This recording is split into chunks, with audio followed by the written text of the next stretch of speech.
10 dating kasapi ng CTG sumuko sa lalawigan ng Sultan Kudarat. Barangay Local Government Unit ng Pansod sa bayan ng Libak, planong isaayos ang concrete barrier. At Congressman Swansing Basketball Cup 2023 nagsimula na.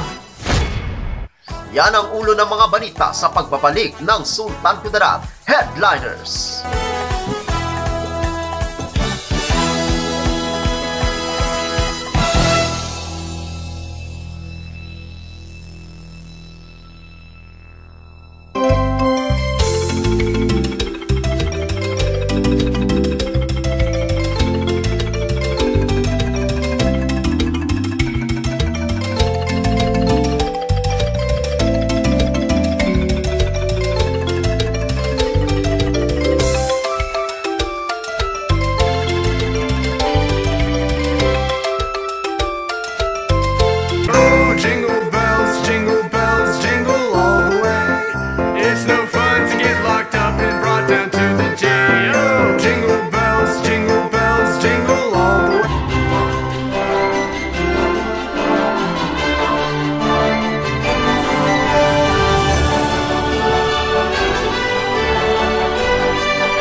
Magandang araw, lalawigan ng Sultan Kudarat.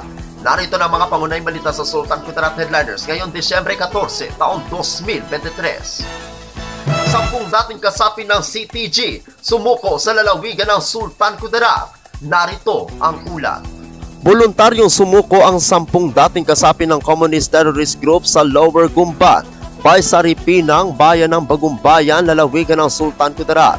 Nitong ika-13 ng Disyembre kasalukuyang taon. Kinilala ni Police Brigadier General Himili L. Macaraeg, Regional Director ng Police Regional Office 12, ang mga sumuko na sina alias Bitala, alias Amakan, alias Ulayan, alias Rex, alias Ahmad, alias Atal, alias Langaw, alias Dali, alias Blal at si alias Lal, na pawang mga dating kasapi ng Platoon Cherry Mobile Front Guerrilla Daguma ng Far South Mindanao Region o FSMR, at pawang mga naninirahan sa barangay Midtungok, bayan ng Senator Ninoy Aquino, lalawigan ng Sultan Kudarat. Pahayag naman ng mga sumuko na marami ang ipinangako sa kanila ng teroristang grupo na hindi natupad, hanggat sa dumating sa puntong nawalan na sila ng pag-asa dahil sa patuloy na hirap na kanilang dinaranas, kung kaya't mas minabuti nilang magbalik loob sa pamahalaan at isuko ang kanilang armas na isang unit ng improvised M203 at isang caliber 38 revolver.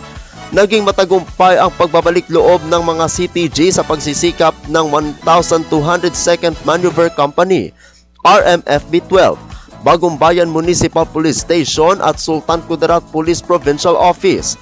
Patuloy ang panawagan ng PRO-12 sa mga natitira pang miyembro ng CTG na magbalik loob sa pamahalaan at magsimula muling malayo sa karahasan na dala ng maling ideolohiya, dala ng teroristang grupo. Ako ang inyong kaibigang Apolinario Terdi Valencia para sa Sultan Kudarat Headliners.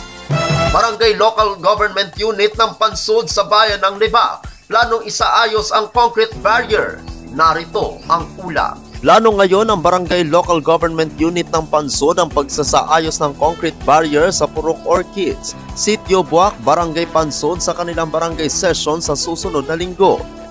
Ito ay kinumpirma ni Barangay Captain Ireneo Galleto sa makaraang muli namang nakapagdala ng panibagong aksidente sa nabanggit na lugar kung saan isa ang patay at 3 ang nasugatan.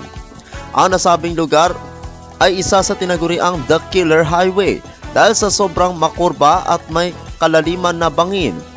Matatandaang may isang truck lula ng watermelon ang bumulusok taon na ang nakakalipas na kung saan 3 ang patay at halos sa mga sakay ay nasugatan, habang ibang baguhan man at dating mga motorista ay naaksidente sa parehong lugar.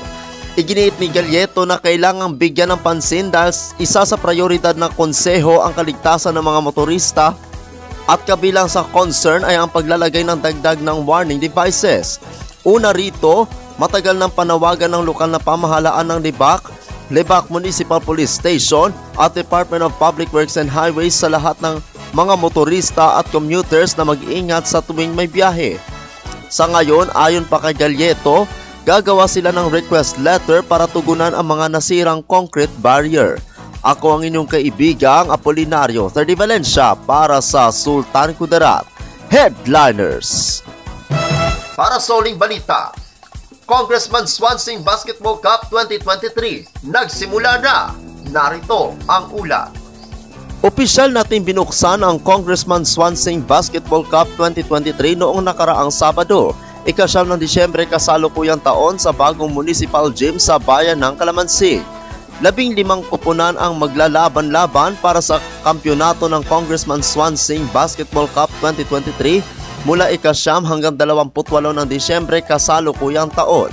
Kasama sa opening ceremonies ng CSBC 2023, sina Calamansig Mayor Joaquin Concha, Vice Mayor Leslie Caberte, LGU at barangay officials ng bayan ng Calamansig, players at muses ng bawat koponan at ang Chief of Staff ng Congressional Office ng 2nd District of Sultan Kudarat, Belia Swansing. 10 milyong piso ang naibabang pondo para sa rehabilitasyon at renovation ng Calamansig Municipal Gym nitong taong 2023. Sa taong 2024, 10 milyong piso pa ang ating ibabagsak na pondo para sa completion at refurbishment ng bagong gym. Ako ang inyong kaibigang Apolinario 30 Valencia para sa Sultan Kudarat Headliners.